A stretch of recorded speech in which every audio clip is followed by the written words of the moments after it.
Often you hear the tenor utter the words that the infestation is an Orokin weapon that backfired. And that is the truth. The infestation didn't just backfire, it almost wiped out the entire Origin system in all various forms. It almost ended the Orokin themselves, hence why they had to create something else out of the very thing they loathed to destroy the very thing that they had created.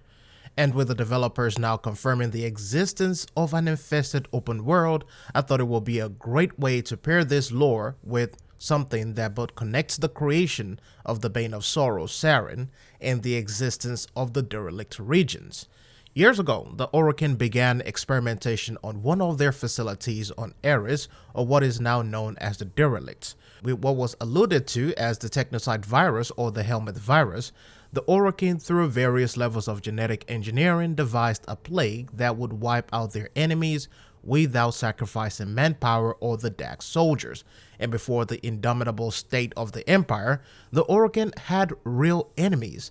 The Syndicates and some of the factions that we know now are an extension of old Orokin enemies, so to avoid sacrificing manpower, the Empire would deliver a payload of infested tissue into a region, either in the form of a gas or just an infested individual, and like wildfire, the infestation began to spread.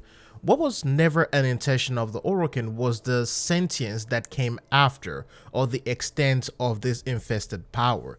It is as if the Orokin is cursed with knowledge. The infestation grew out of control, and out of the typical microorganism, they began to take form of their host and began to gain sentience. In other words, they began to get a mind of their own, the existence of something that I once theorized a long time ago, the existence of an infested queen, much like the Lephantis monster. The infestation grew out of control, and quickly the Orokin began to realize that they would have to use more than manpower after all. Once the infestation pods started launching towards Earth, which was the home base for the Orokin, they realized something had to be done. In time, the infestation corrupted everything in its path: plants, animals, machines, and even the air that they breathe. Margulis, a mentor to Titania and a lover to the executor Ballas, started seeing the decay of the planets she loved so dearly. In what was implied to be the result of a lover's desire, Ballas decided to create an ultimate weapon to vanquish this infestation lest it kill the Orokin itself. It is said, and I paraphrase, "From the winter ashes they sprung a field of flowers, conceived by him, germinated for a deadly purpose. Margulis dreamt of old Earth, bathed in gold and solemn blue. His intent was to reclaim it from the spores and the ruin. It came to him like a proverb: fight poison with poison, cure this sick horde with the greatest of plagues. Ballas would then call her Saren." So by manipulating the helmet strand upon a live host, as they did with the creation of all the Warframes, Saren was the perfect specimen. She would fight poison with poison. Her powers were beyond astronomical, and they were also viral. It would destroy the cells of any living organisms from the inside out. Saren to this day is somewhat known as maybe the most powerful Warframe in existence, and while she was still active against non-infested enemies, Saren's powers was exceptional against infested tissue. Spores, miasmas, she could turn any weapon that she wields into a deliverer of all evil, and if situations call for it, she could also leave her old self behind to annihilate more enemies. Saren was created as a token of love.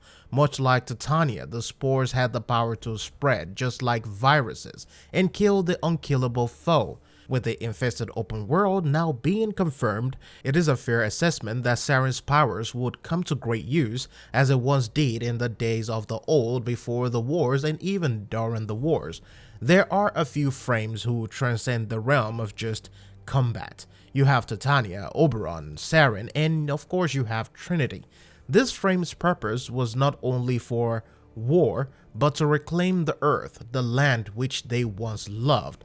Saren will kill the Horde, Oberon will plant the flowers and the trees, Titania would germinate them and bring the animals and the birds together, and of course Trinity will bring life to all that was lost, and that was a beautiful lore combination of all these frames. The creation of Saren as a frame is more of a testament to Ballas as a character and not just as another Orokin or another Orokin soldier or executor.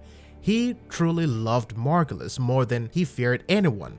He loved Margulis more than he feared the Orokin, and sometimes he might have even gone so far as to accept an imitation of Margulis even if it means he gets to see her again. And of course you guys know what I'm talking about, the whole Natah situation. Let me know what you guys think about this in terms of Saren, the lore, and the infested open world, and what do you hope to see in there as well. As always, thanks for watching. I'll see you in the next lore archive.